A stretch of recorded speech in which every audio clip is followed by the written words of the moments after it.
Nag-install tayo dito ng mini hanging cabinet. Ayan. Ito yung pinakamagandang pinto sa paborito kong pinto. Itong bugito, inset.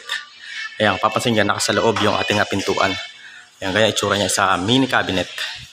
Ayan, meron siyang 2-door and adjustable shelves. Ayan. Adjustable shelves. Ayan. Mini cabinet na mayroon siyang adjustable shelf, 2 doors. Ayan.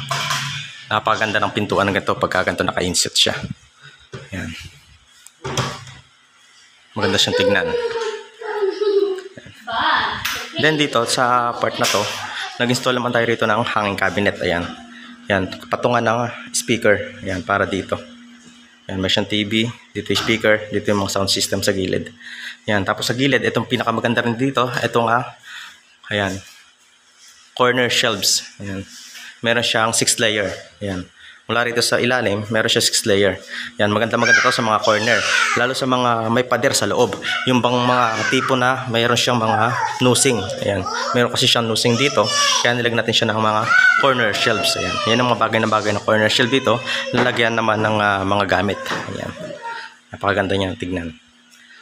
Ayan. Corner shelves. Hanging cabinet and ito kasi is gym. Then doon yung ating lagayan ng kung ano man. Ayan. Mini cabinet.